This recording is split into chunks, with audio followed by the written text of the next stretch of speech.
అందరికీ నమస్కారం. Once again welcome back to our YouTube channel. First time మన ఛానల్ని చూస్తున్నట్లయితే ఛానల్ని సబ్స్క్రైబ్ చేసుకోండి, వీడియోని లైక్ చేయండి, షేర్ చేయండి. ఓకే, ఈరోజు ప్రధానంగా దినపత్రికల్లో వచ్చినటువంటి విద్యా ఉద్యోగాలకు సంబంధించినటువంటి సమాచారం చూద్దాం. ఫిబ్రవరిలో మెగా డిఎస్సి, మార్చిలో గ్రూప్ 2 నిర్వహిస్తాం, 6 గ్యారంటీలు అమలు చేస్తాం,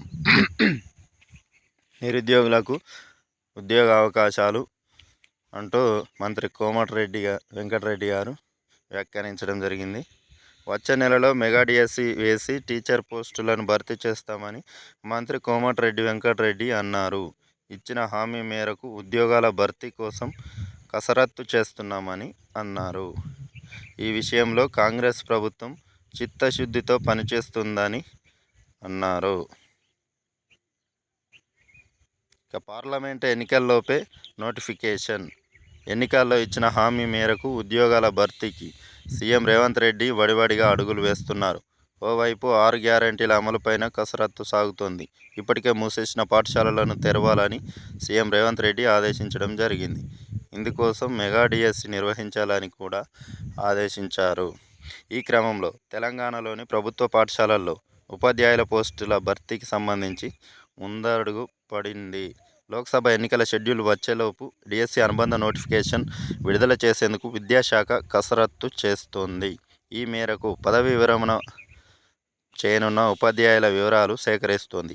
ఈ సంవత్సరం మొత్తం 3,800 మంది ప్రభుత్వ ఉపాధ్యాయులు పదవీ విరమణ చేయనున్నట్లు తెలుస్తుంది. వాస్తవానికి వీరంతా 2021లోనే పదవీ విరమణ చేయాల్సి ఉండగా అప్పటి కేసీఆర్ ప్రభుత్వం రిటైర్మెంట్ వయస్సును పెంచడంతో 3 ఏళ్లు పెంచిన నేపథ్యంలో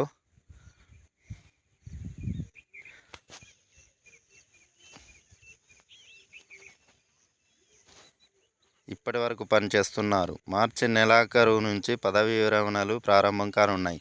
కొత్తగా ఉపాధ్యాయ నియామకాలు చేపట్టాల్సి ఉండటంతో పాఠశాల విద్యాశాఖ ఆయా గణాంకాలను సేకరించింది. గతేడాది ఆగస్టులో 5,089 ఉపాధ్యాయుల ఖాళీల భర్తీకి విద్యాశాఖ నోటిఫికేషన్ జారీ చేసినటువంటి సంగతి తెలిసిందే. అయితే ఆ ఖాళీల సంఖ్యను పెంచి మెగా డిఎస్సి చేపట్టాలని ప్రస్తుత ప్రభుత్వం నిర్ణయించింది. అందుకే పాత నోటిఫికేషన్కు సుమారు మరో 5,000 ఖాళీలను కలిపి అనుబంధ నోటిఫికేషన్ ఇచ్చే అవకాశం ఉన్నట్లు తెలుస్తుంది. లోక్సభ ఎన్నికల కోడ్ అమల్లోకి వచ్చేలోపు అనుబంధ నోటిఫికేషన్ జారీ చేయాలని భావిస్తున్నారు. ప్రత్యేక అవసరాల పిల్లలకు బోధించేందుకు దాదాపు 1,500 స్పెషల్ ఎడ్యుకేటర్ పోస్టులను కూడా భర్తీ చేయాలని అనుకుంటున్నారు. ఇప్పటికే పనిచేస్తున్న వారికి పదోన్నతులు తదితర వాటిపై ప్రభుత్వం నుంచి తుది నిర్ణయం రావాల్సి ఉంది. మొత్తానికి ముఖ్యమంత్రి వద్ద మరోసారి చర్చించి తుది ఆమోదం పొందాల్సి ఉందని తామంతా సిద్ధం చేసి ఉంచామని విద్యాశాఖ వర్గాలు చెబుతున్నాయి.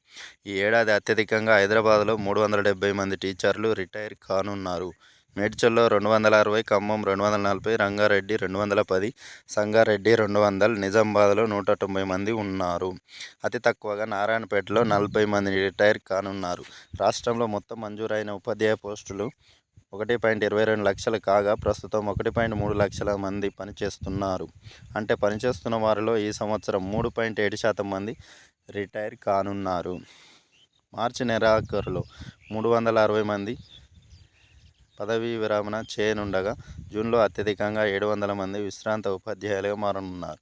పదవీ విరమణ చేయనున్న మొత్తం ఉపాధ్యాయులు 80% పైగా పురుషులే ఉన్నారు. ఇప్పుడు రిటైర్ అవుతున్న వారంతా 30 సంవత్సరాల క్రితం నియమితులైన వారే ఉన్నారు.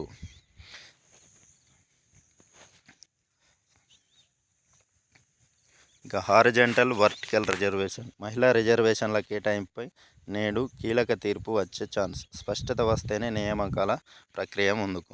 ప్రభుత్వ ఉద్యోగాల భర్తీలో మహిళా రిజర్వేషన్లపై నెలకొన్న అనిశ్చితికి గురువారం తెరపడే అవకాశం ఉంది. మహిళలకు 33% రిజర్వేషన్లు అమలు చేస్తున్నా వాటి అమలు క్రమం హారిజంటల్ లేదా వర్టికల్ పద్ధతిలోనా అనే అంశాన్ని తేల్చాలని కోరుతూ గత ఏడాది సెప్టెంబర్ నెలలో పలువురు అభ్యర్థులు న్యాయస్థానాన్ని ఆశ్రయించడం జరిగింది.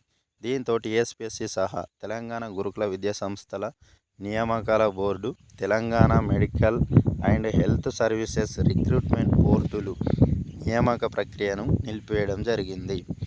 మహిళా రిజర్వేషన్లపై కోర్టు వెలువరించే తీర్పునకు అనుగుణంగా చర్యలు తీసుకోవాలని ఉద్యాన నియామక సంస్థలు నిర్ణయించుకొని తీర్పు కోసం వేచి చూస్తున్నాయి.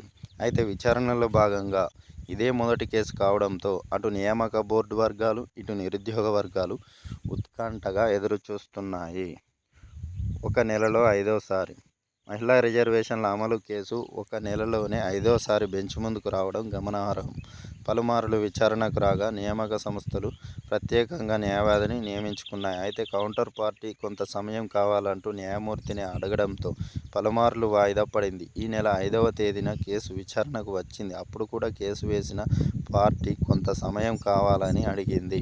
అలా ఈ నెల 8, 12, 22వ తేదీ వరుసగా విచారణకు వచ్చిన న్యాయవాది సమయం కోరారు. అయితే 22న కేసు విచారణకు వచ్చినప్పుడు ఇకపై వాయిదాలొద్దంటూ సదరు న్యాయవాదికి జడ్జి సూచించారు.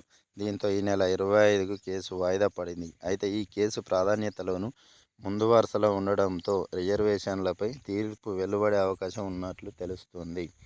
ఇక 4 రోజుల్లో టీఎస్పీఎస్సీకి కొత్త బోర్డు చైర్మన్గా మాజీ డీజీపీ మహేందర్ రెడ్డికి ఛాన్స్. నేడో రేపో గవర్నర్ ఆమోదించే అవకాశం. 2 రోజుల్లో సభ్యుల పేర్లు కూడా ఫైనల్.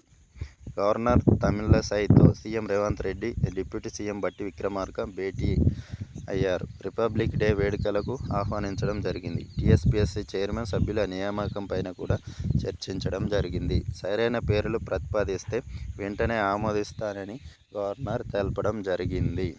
మరో 4 రోజుల్లో Telangana state public service commission టీఎస్పీఎస్సీకి కొత్త బోర్డును ప్రభుత్వం ఏర్పాటు చేయనుంది. ఇందుకోసం వేగంగా అడుగులు వేస్తుంది. ఇప్పటికే టీఎస్పీఎస్సీ చైర్మన్ పోస్టుకు మాజీ డీజీపీ మహేందర్ రెడ్డి పేరును ప్రభుత్వం సిఫార్సు చేసింది. ఆ ఫైల్ను గవర్నర్ ఆమోదం కోసం 2 రోజుల కిందటే రాజ్భవన్కు పంపించింది. అయితే ఆ టైంలో గవర్నర్ తమిళసై పుదుచ్చేరిలో ఉండడం వలన బుధవారం హైదరాబాద్కు రాగా ఆమెను రాజ్భవన్లో CM Revanth Reddy, deputy CM Bhatti Vikramarka మర్యాదపూర్వకంగా కలిశారు. ఈ నెల 26న పబ్లిక్ గార్డెన్స్లో ప్రభుత్వ ఆధ్వర్యంలో నిర్వహించనున్న రిపబ్లిక్ డే వేడుకలకు ఆహ్వానించడం జరిగింది. ఈ సందర్భంగా టీఎస్పీఎస్సీ చైర్మన్ సభ్యుల నియామకంపై గవర్నర్తో చర్చించినట్లు తెలిసింది. చైర్మన్ పదవికి మాజీ డీజీపీ మహేందర్ రెడ్డి పేరును ఖరారు చేశామని, త్వరలోనే సభ్యుల పేర్లు కూడా సిఫార్సు చేస్తామని గవర్నర్తో రేవంత్ రెడ్డి చెప్పినట్లు సమాచారం. Okay, thanks for watching. Please subscribe my channel. Thank you.